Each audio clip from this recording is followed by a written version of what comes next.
Welcome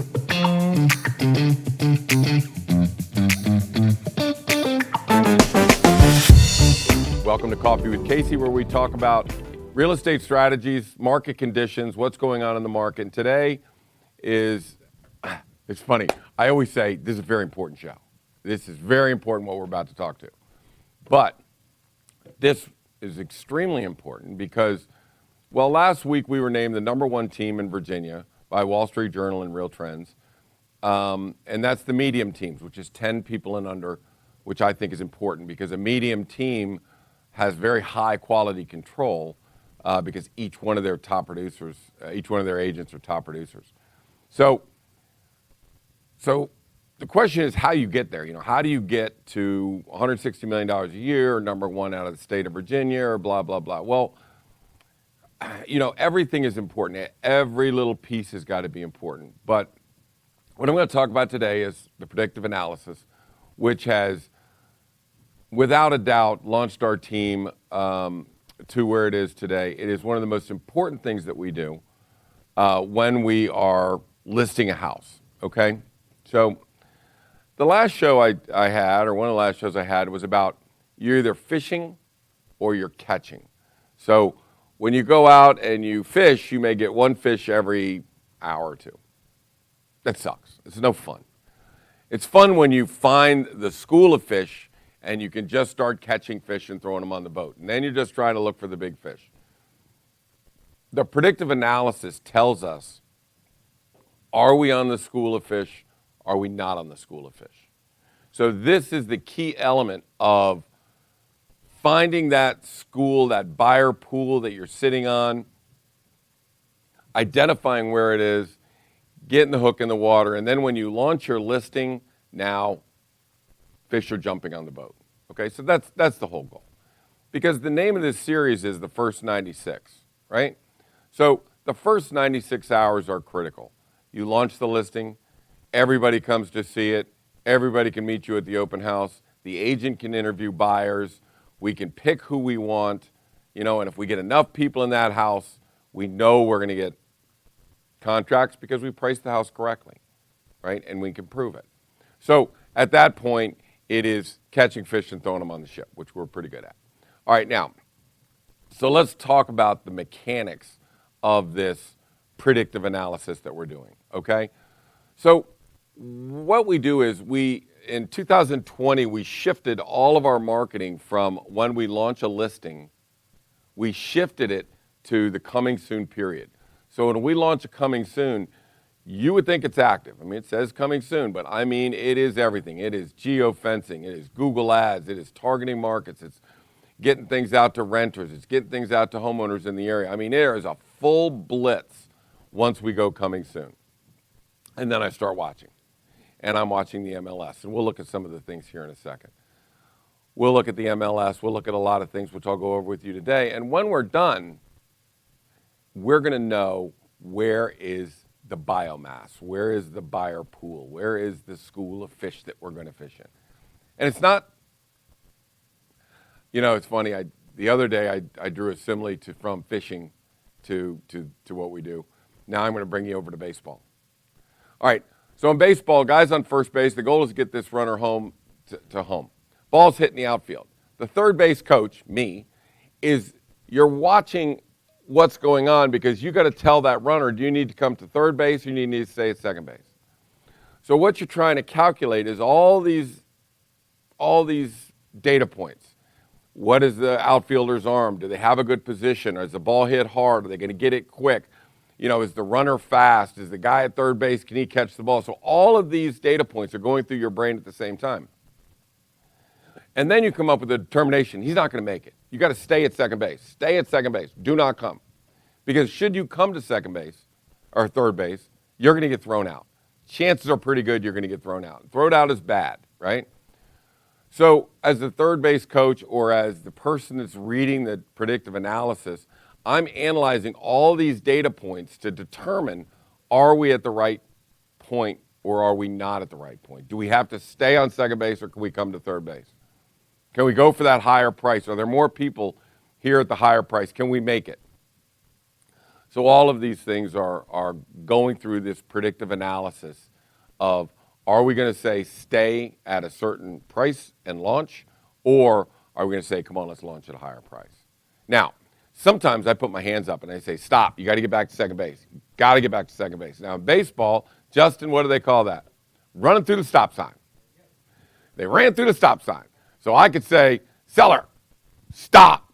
There's trouble ahead. We are not going to get any contracts at this price. We're just fishing. We're not catching. Stop. Most sellers stop. And they acquiesce to the fact that they know that you do $160 million a year and blah, blah, blah. And they've seen you sell all their neighbors' homes in a quick fashion. So they will stop. Some run through the stop sign. Some will say, I don't care. I still want to put it up at the higher price. Now, saying I use all the time is, we need to do things the easy way or the hard way. The easy way is to stop and wait, and we'll hit you, we'll get you home. We're going to hit, we're going to get a bunch of fish in the boat. We'll definitely get you home. So I can tell you, for those that stop on second base, 100% make it home, 100%. And they make it home with good money, because every time we fall back or we drop back $50,000, we not only sell the house with multiple contracts with no appraisals and no home inspections, but we actually get $93,000 higher price when we sell it. High price, no contingencies, no home inspection, no waiting, multiple buyers. If buyer A kicks out, we have buyer B. That's 100%. When people run through the stop sign and say, I want to come with the higher price, and the house sits on the market, you have one buyer, you may or may not get your price, and you are definitely going to get a home inspection. Now, we just lived through a home inspection that's 53 items on a home inspection, 53. Now, understand, we did a pre-inspection. We looked at it, and we knew, there were some things, but 53 items. Buyer comes in and says, I want $45,000. Seller says, I'm not giving you a nickel. Now, that's doing it the hard way. That is doing it the hard way. We prefer not to run through a stop sign. We prefer to stay where we want, stay where all the data points tell us to be. They're all going to tell us this is the spot you want to be.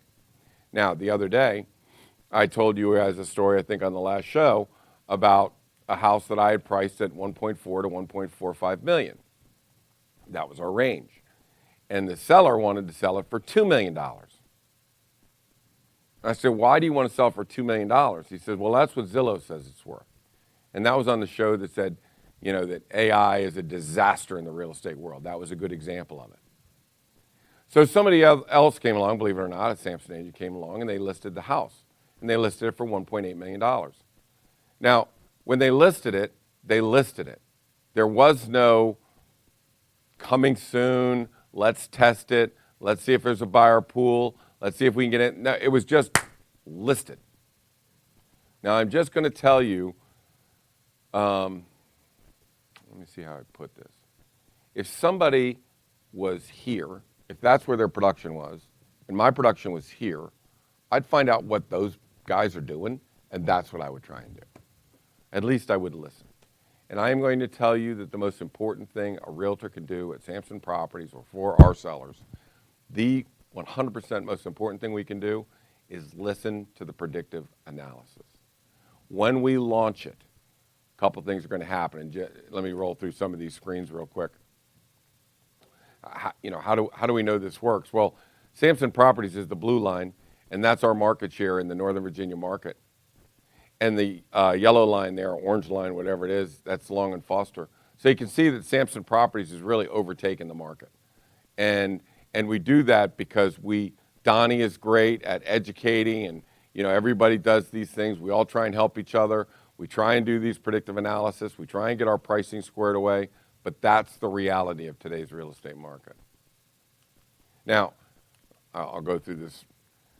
33% of the homes under contract over $1 million in Vienna were our homes. Now, there's a lot of agents and there's a lot of people out there, but for any team to capture a third of it, and believe it or not, over 1.5 million, 75% of the homes under contract were our listings.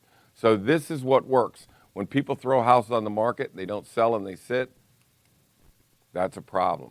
So we put together the series. The first one was that you can see. There's 4 of them you can look at right now. There's pricing strategy, home prep, marketing plan, the predictive analysis, which is where we are today, and then I'm going to do the contract negotiations.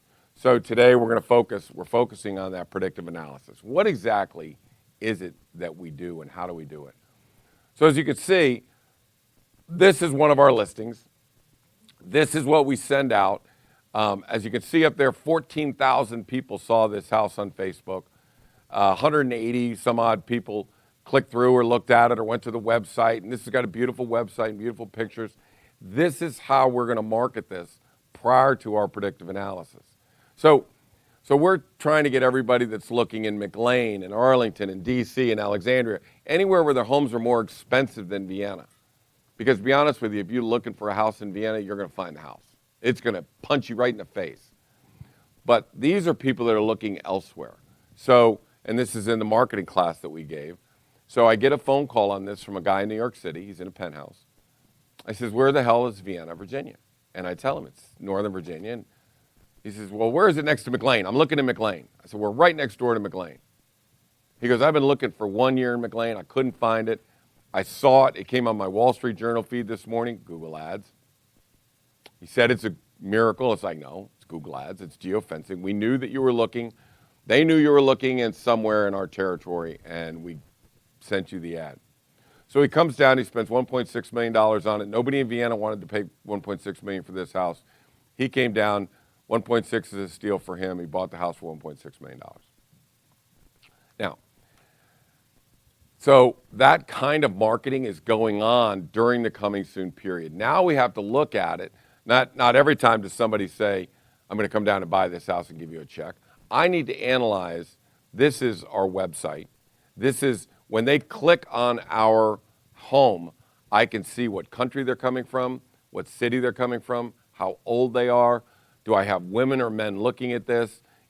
Do we have the right buyer pool looking at it? Up here you can see that 165 people have gone to this site, which our metric says that's good. That's a good number.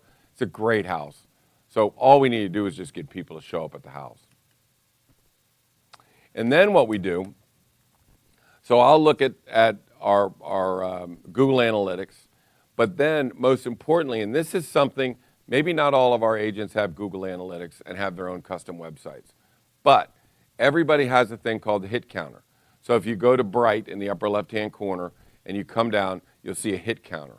All of your listings are on that hit counter. Now this is a snapshot of our hit counter at one time.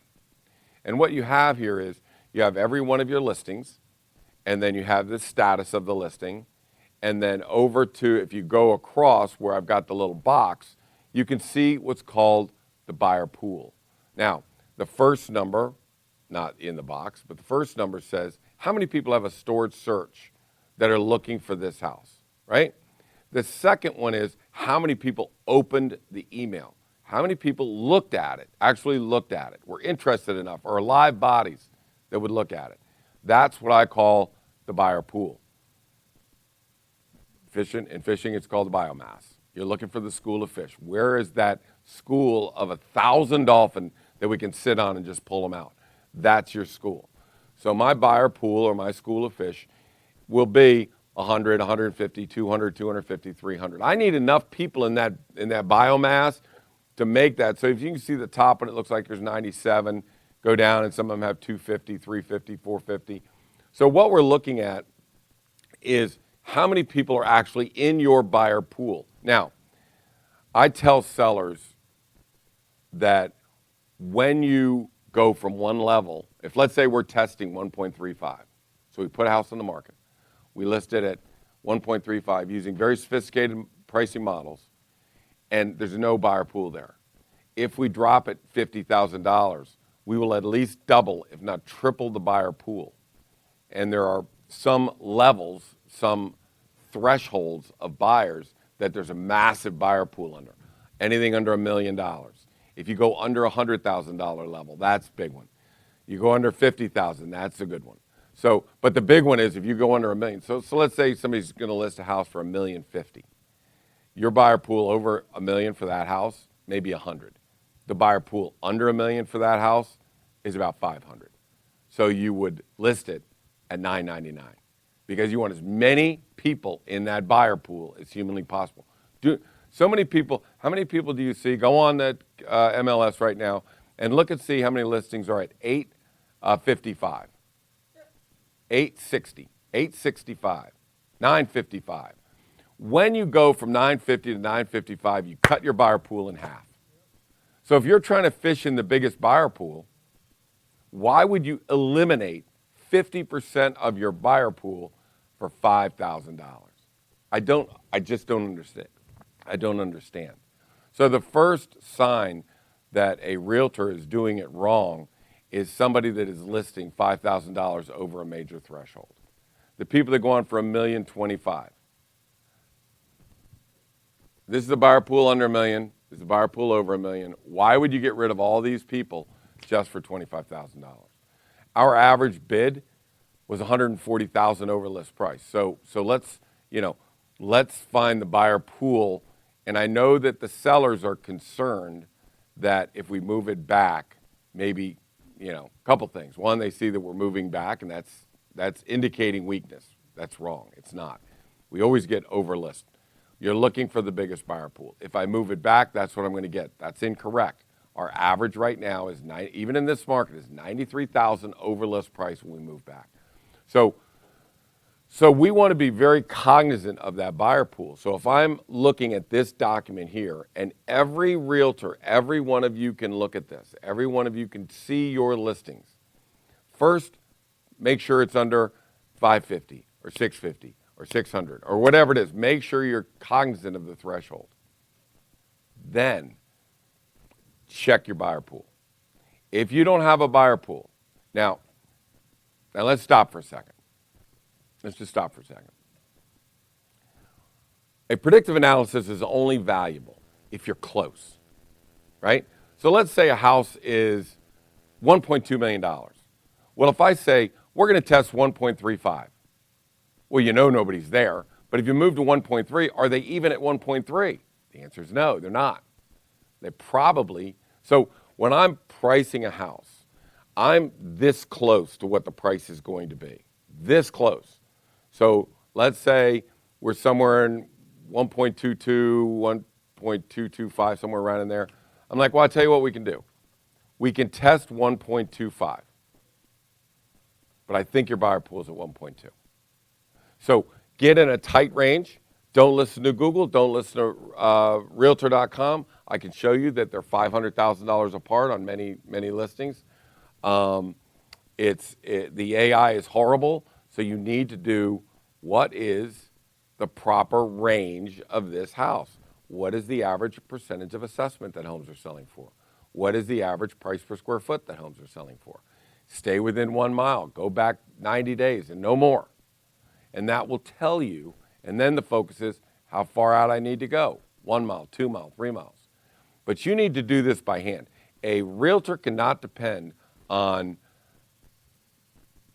artificial intelligence, which is ridiculously bad for what the house is worth. Do your homework. So we're within that $50,000 range, 1.2 to 1.25. Now, normally, before 2020, I would say we got to stay under 1.2. You just got to do it. I mean, I'm telling you, if we go over it, we're going to lose a buyer pool. We're going to da-da-da-da-da. But the predictive analysis allows us now 30 days or 7 days to test the 1.25, which is what the seller really wants, is the 1.25. So it allows us to test it. Hey, if there's a buyer pool there, we're going to know it. But we can't launch at 1.25 and then get 10 days into it, 15 days into it, and find out we were wrong. The buyer pool is under 1.2. We're dead in the water. I am telling you, this is the hard way. We're dead in the water. So we need to be able to test something for those critical 7 days and then adjust it to where it needs to be. Now, this does give, the Casey Samson team has given us a lot more flexibility with sellers where I'm adamant on where it should be, but this gives me the flexibility to say we can test 1.25. It gives you agents the flexibility to say we can test the higher number. And I will tell you that probably only 1 out of 10 times, it does not test well, and we move back. And once we get to my number or the number I think we should be at, then 20 showings, 30 people in the open house, 8 contracts, houses go up, like I said, an average of $93,000. There's no home inspections, there's no appraisals, there's none of that stuff, right? So if we stayed at 1.25, would somebody come along at 1.25? Maybe. One person will. But when that one person comes along, what are they going to do? They're going to beat you up on price. They're going to threaten to leave. They're going to do a home inspection. It's going to appraise lower, and you might get stuck with that. So what I'm saying is there are a lot more landmines if you only have one fish on the boat. There's tons of leverage, and there's tons of opportunities and tons of flexibility when you have 6 fish on the boat. You can decide what fish you want. And if that fish turns out to be not a good fish, you can go to fish number 2 or fish number 3, right? But the key is getting multiple people in. So what I'm looking for on this is they have favorites and they have possibles, people that are considering it, right? So if I have 9 favorites and I have 6 or 8 possibles, I know I'm on the biomass. I'm on it. If there's 12 or 15 or 12, we're definitely on it. Stand by, print more brochures. We got at least 10 contracts coming in. So this is something where, okay, well, Casey's got custom websites or Casey's got Google Analytics. You don't need, this is it. This is it. This is telling you whether you're on the local biomass. This is the local people. All of the social media stuff and the guy from New York and the people that are coming in from the West Coast and all of that, yes, it comes in on the Google Analytics, and we look at that on the website, and that's a different kind of analytic we can look at. But this is the local biomass that you're looking at right here, okay? So I can tell you we're on the number or we're not on the number. Now, this is just, I can't really see it because it's too far away, but it appears that, yeah, this is what it looked like in February or March of 2022. See how everybody is 800, 900, 1,000? That's what the buyer pools look like back then. That's what the buyer pools look like today. That was then. This is today. Now, they're still out there. The buyer pools are still there. And prices are very high. And there is no inventory, so prices can't come down as long as there's no inventory. But homes are overpriced. Let's not kid ourselves. At these interest rates, homes are overpriced at least 15%. So what's going to happen? What are we going to do now? Now what? Well, let me finish with the predictive analysis, and then we're going to get along with the now what. But I can tell you that, they're artificially high right now, and we're just going to have to live with it. Now, this is a chart that shows the blue is how many people were the favorites on the houses, and the green were how many contracts we got on the house. So it's pretty easy to see that however many favorites, that's how many contracts you're going to get. Probably about, for the great houses, maybe 2 contracts for every 3 people that love it. For not so good houses, maybe 1 contract for every 4 people that love it. So if a house is not a sexy house or it's a layer cake, not a wedding cake, then I need more people. I need more people on my hit counter to tell me that this is it. Now, let me explain this. This is what you go over with your sellers. This is what the sellers have to have confidence in this process, that we're going to make sure that we get on the right buyer pool and we understand how to do this. There's not another agent. I will guarantee you there is not another agent that's going to walk in the door and go, let me show you how we're going to do a predictive analysis and make sure we're on the right price. I bet you $1 million you'll never run into another agent that does that. Hopefully you guys do it. So this is Vienna. These are the agents, and some of you want to be in your market and be number 1 in your market and all. So in Vienna, over $1 million. It's kind of our market where we focus, Vienna and Oakton, and we do it all over Northern Virginia. The same thing, the same stuff works in Alexandria and the Plains and all that. But it's $86 million last year in the Vienna Oakton market, over $1 million. This is what everybody else did. All of these are really good agents. They are good agents. But a lot of them are now depending on artificial intelligence to price their homes for them. They're not doing a predictive analysis. They're doing exactly what the seller wants them to do. And in some markets that we were just in the last 6 months, anybody could sell a house. There's no inventory. That was then. This is now. So we are moving into the second half of 2023, but it will be more of a normal market. We still have no inventory. But buyers are not stupid. Buyers are not going to pay $300,000 more than a house is worth. There are 7% interest rates right now. They're just not going to do it. So the buyer pool shrinks in the summertime. Okay?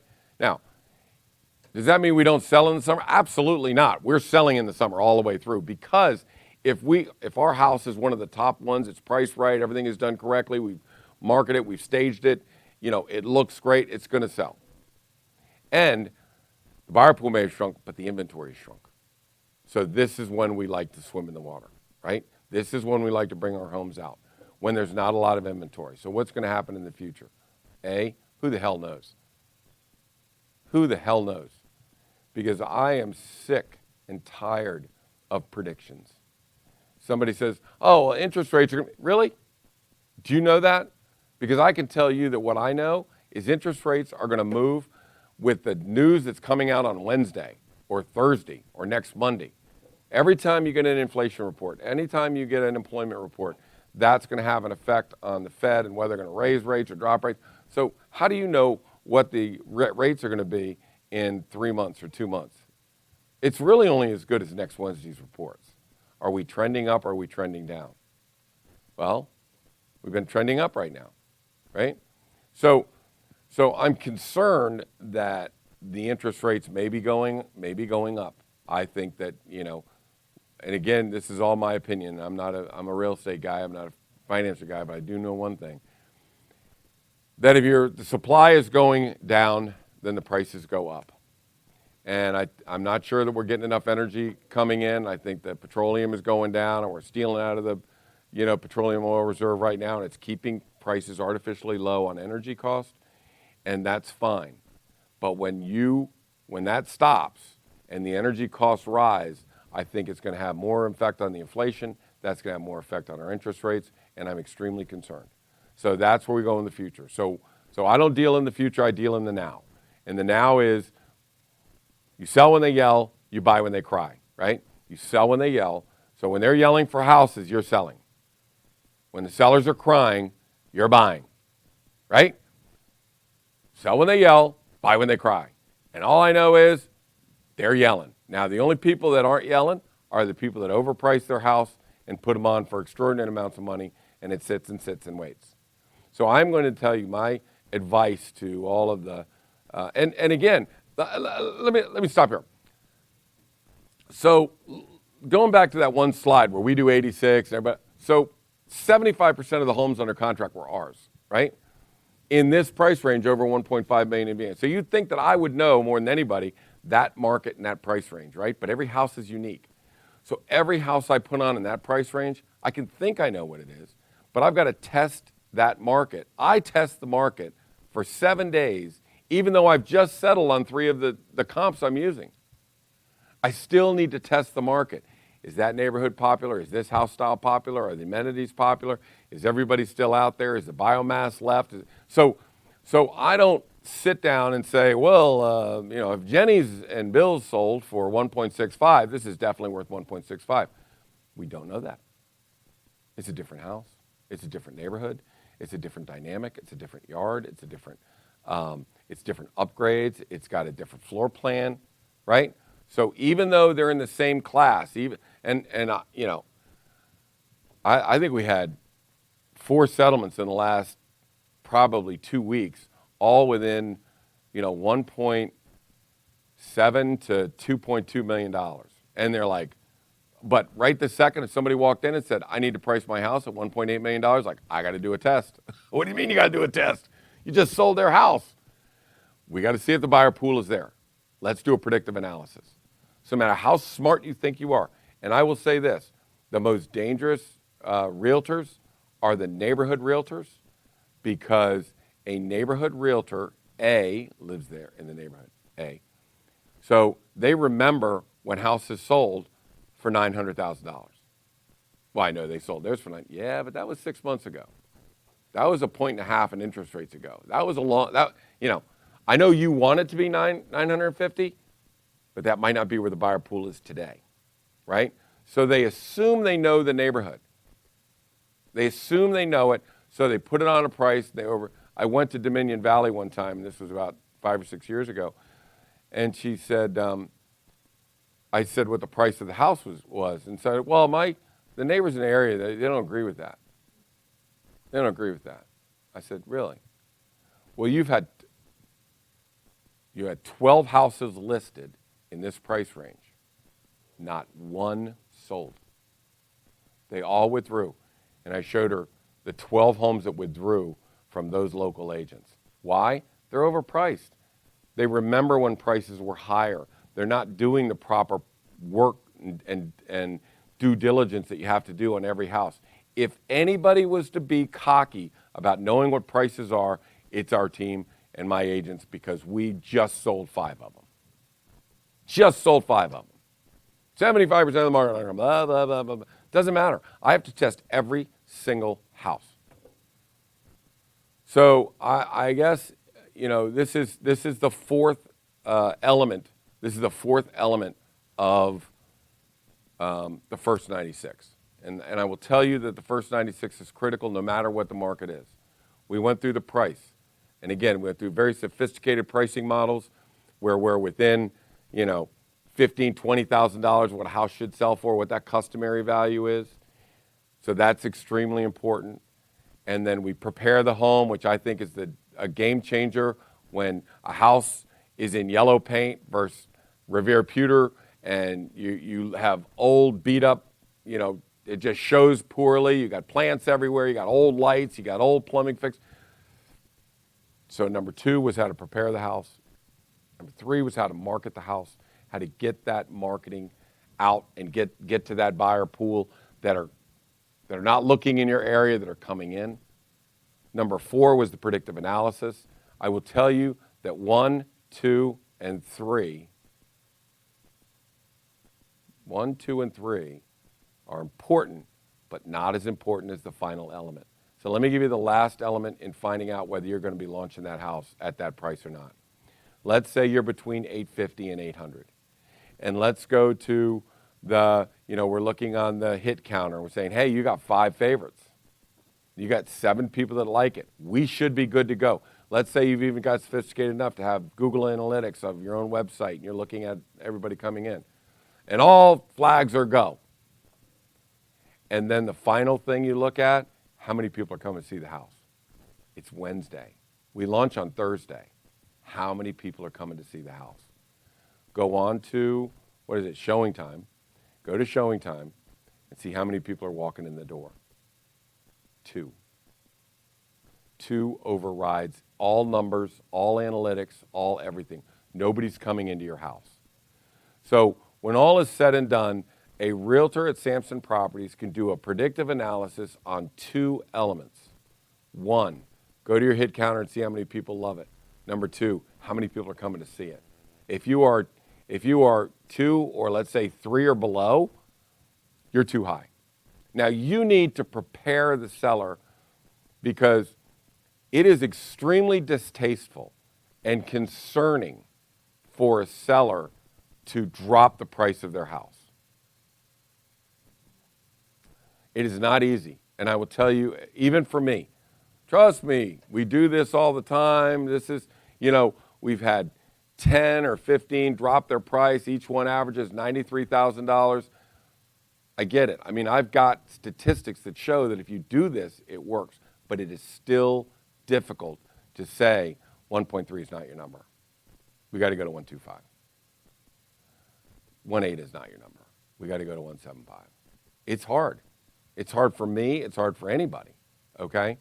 So setting expectations is extremely important when you're talking with your sellers up front. And so, up front, I'm preparing them. I'm telling you that 1.25 may or may not be our number. Our fallback is 1.2. So, and here's the criteria. If we have less than 3 people coming to see your house, we're dropping back to 1.2. And that's setting expectations right out of the gate. Even that makes it difficult for me when I set expectations to still go and say, we need to talk on Wednesday morning. We don't have the showings. And I will tell you, to a seller, they're disappointed. It's hard, it's disappointing. But would you rather sit on that house and fish for that one buyer that's going to bring in 50 items on a home inspection and then not meet your appraisal contingency and have them kick out and not have a backup buyer? That's really hard. That's really doing it the hard way. Or go down where there's a bunch of fish and a bunch of contracts, you have them lined up, and when the contract number 1 kicks out for whatever reason, they may just have cold feet, think they outbid for the house. Contract 2 is standing right there. You just slip it right into contract 2 and away you go and you keep going. Two out of 4 of the houses that we just went to settlement on, those were backup contracts. Those were not the first contract. So it's this hard to tell them we need to get the price where we need to be, but it's this hard if you miss it. If you miss the price and the house stands on the market, you miss it. Now, I will tell you, I run numbers all the time. I'm a numbers guy. And I can tell you that probably 20% of the houses that we have, 20% of the houses that are listed on the market sell in that first weekend. So what's going on with the other 80? They're sitting. And they're doing it the hard way. And they're fishing. They're not catching, they're fishing. And then they're going to come up with something that home inspections and tough items that are going to make it hard on them. So I just want to make it simple and easy for the Samson agents and the Samson property agents that do 2 things, 3 things. Go coming soon. Market the hell out of it. 7 days. Prepare your seller that we're just testing the price. We're testing it. Look at your hit counter. Look at your showing time. How many people are coming to see the house? How many people are buzzing? How many agents are calling? Can I get in early? Can I see it? Hey, what are your contracts? When are your contracts due? Are you going to take any contracts in? That's buzzing. So you hear chirping from all the agents. So if you hear no chirping and we have very low this and low that, we're at the wrong number. I'm just telling you we're at the wrong number. We got to get to the next buyer pool. Let's move down there and get everybody in the house and let it roll. And the reason why you can't put it off at too high of a number, that if you went from 1.35 and you dropped to 1.3, well, the buyer pool might not be there because it's really a $1.25 million house. So, and then they'll look at you and go, well, you said if we dropped it $50,000 that they'd be come rushing in.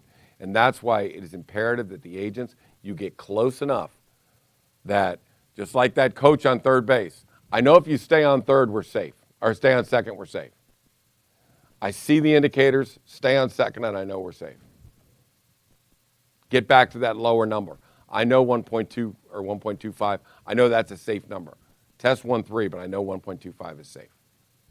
So you can't go $150,000 over on your test because when you drop 50, you're still not sure where the buyer pool is. And that's why the pricing is important. You got to get within $50,000 so that you know that they're safe on second base. You got to know where second base is. Got to know where that price is. Okay? You've been listening to Coffee with Casey. This has been a special edition. This is the fourth show on the first 96 series of selling your home in the first 96 hours, which is critical. The contracts don't need to be ratified within 96, but I'm saying that within 96, you've got contracts coming in. And now we're just catching. Now we're throwing fish on. And next time when we get together at the end of August, we're going to be talking about the final episode, which is the contract negotiations, and should there be a home inspection, how you negotiate it, right? So a perfect example this week was, we did have somebody that ran through the stop sign. We listed high, finally got that contract, but the home inspection came in with 53 items. How do you negotiate your way out of a 53-item home inspection list? So when in the next show, we're going to be talking about how you negotiate that contract, how you use highest and best offers to get the best contract, how you deal with 6 or 7 contracts coming in at the same time, how you make sure the number 2 and 3 contracts are the most important contracts in the whole deal. And then if you are fishing and have to deal with the dark side of real estate, which is the home inspection and the appraisal, how do you negotiate that? Now, we went to settlement yesterday at 11 o'clock. At 9 o'clock in the morning, we were, whatever the difference is between 10 and 39. So that's $29,000. We're $30,000 off at 9 o'clock in the morning. And went to settlement, and everybody was laughing and happy and exchanging bourbons at 11 o'clock. How do you get from point A to point B? Because I will tell you that at that level, at a $2.2 million house, I don't know what the commission is on $2.2 million, but it's a lot. I mean, we're talking $70,000, $80,000. So it's a lot. And you got 80 grand on the line, and at 9 o'clock, you're $30,000 apart. How do you get to smiling and happy and exchanging bourbon and champagne and everybody having a good time at 11? How do you get from point A to point B? But I will tell you, if you're not skilled at negotiating contracts or you're not skilled at negotiating home inspection releases, that deal's going to blow up. We're dealing with a ton of emotions. We're dealing with really the root of they're trying to screw me or I'm trying to screw them or everybody's trying to screw it. You got to calm it down. So we're going to talk about that next week. Thanks for listening to Coffee with Casey. We'll see you again next week with just a regular old show that's not as deep as this one was. And we'll talk about market conditions. And I don't know what we'll talk about next week. I'll think of something. See you again next week on Coffee with Casey. Bye now.